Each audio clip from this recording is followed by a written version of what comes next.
Assalamualaikum saudara-saudaraku sebangsa dan setanah air. Saya hanya ingin berkomentar sebagai rakyat kecil, rakyat awam, berkomentar tentang keadaan politik kita saat ini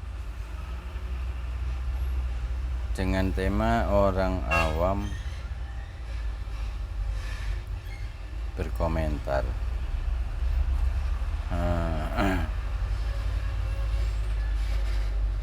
Saya mengacu kepada apa yang saya tahu, apa yang saya rasakan, apa yang perlu saya ungkapkan. Atas keluh kesah ini semoga menjadi manfaat bagi kita semua,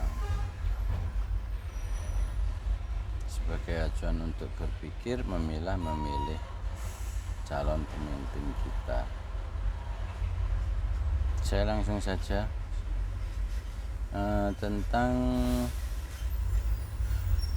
bagaimana kita menilai pemimpin yang masih muda. Pemimpin yang masih muda itu ya seperti kita contohkan Kaisang, Gibran, atau yang lain yang masih ada, yang masih banyak. Generasi muda milenial itu sangat penting, tapi porsinya di mana? Jadi pintar, sebagai pemuda yang pintar, energik,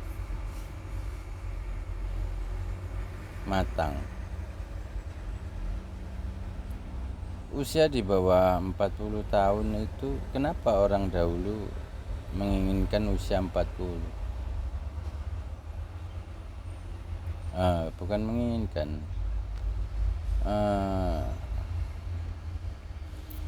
memutuskan atas kebersamaan di usia 40.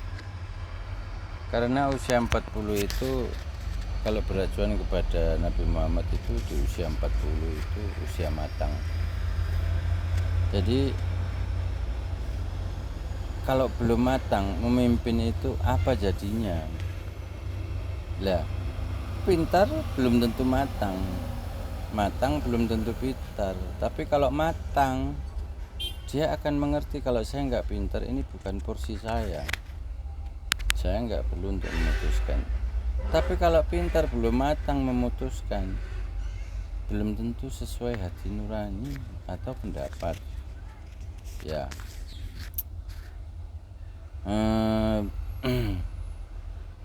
Jadi bolehlah sok pemuda, sok milenial, sok pintar, merasa bisa, boleh.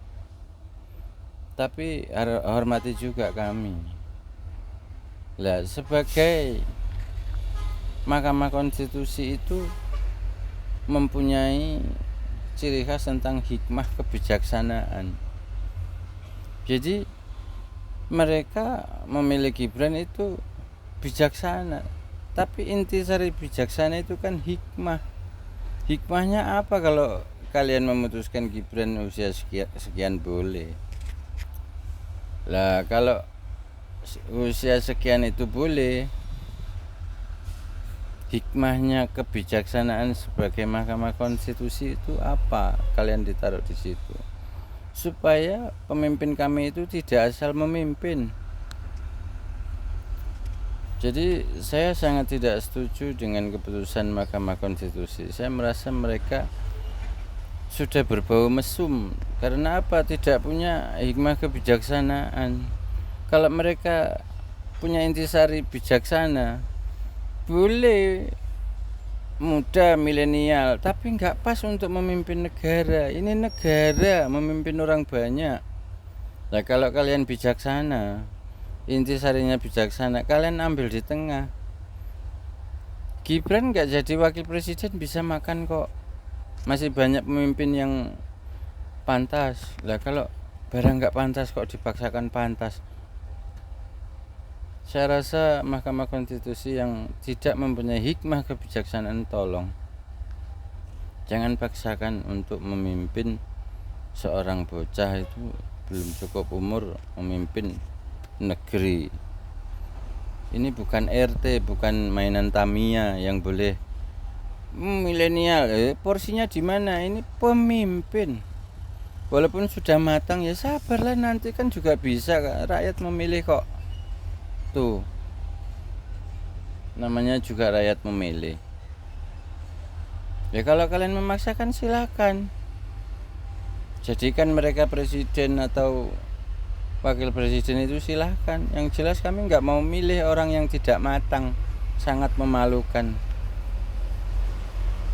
Jadi bagaimana? Matangkan dulu, pematangan.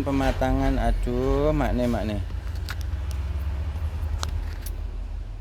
Aduh, sama saja sekalian merasa adil. Yang tua sebagai pemimpin, yang muda juga ingin memimpin. Kenapa pemimpin itu kok tua-tua? Mereka sudah matang. Kebanyakan bapak itu orang tua, enggak muda-muda udah jadi bapak, kebanyakan berantakan. Kawin muda jadi bapak berantakan. Karena apa?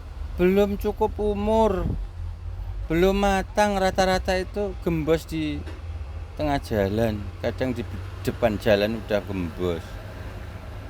Tolonglah jangan berikan kami pemimpin yang kami tidak suka, yang tidak pantas untuk menjadi pemimpin. Ini bukan main-main. Terus kalau memang belum cukup umur boleh, atau orang gila aja taruh di kursi presidenan, atau ember sama baskom taruh di kursi kepresidenan. Karena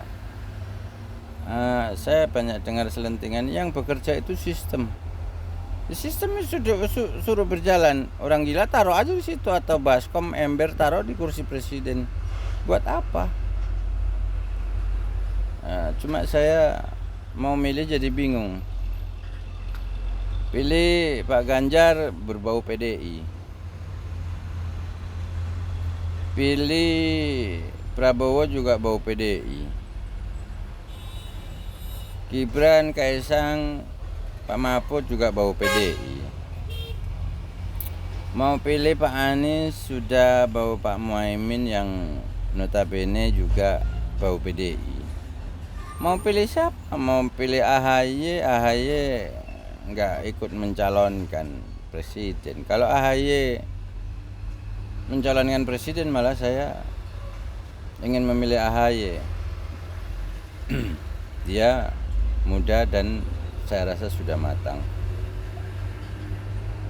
walaupun perlu pendamping yang pas. Bahkan saya ingin mencoba calon presiden lain, mungkin Ustadz Abu Somad, wakilnya Habib Rizik, atau dipimpin oleh khilafah yang bisa melepaskan diri dari oligarki, intervensi. Aku rasa kalau generasi Pak Prabowo, Bapak Surya Paloh yang berbau PDI semuanya, aku rasa mereka berbau oligarki. Males aku udah. Nggak akan berdiri pasal 33, apalagi sila keadilan sosial, apalagi hikmah kebijaksanaan dalam permusyawaratan perwakilan. MK-nya udah kayak gitu. Aduh, mau pilih yang mana bingung gue. Ya mungkin saya bisa nyoblos, kalau ada yang ngasih uang akan saya ambil uangnya dan saya coblos semuanya, supaya kertas suara nggak dimanipulasi, dicoblos untuk keperluan kandidat tertentu. Aduh, kelihatannya sih Pak Ganjar kubunya berseteru sama kubunya Pak Prabowo. Pak Prabowo kubunya berseteru Pak Jokowi berseteru sama Pak Ibu Mega. Jadi menurut saya udah nggak pas. Tuh.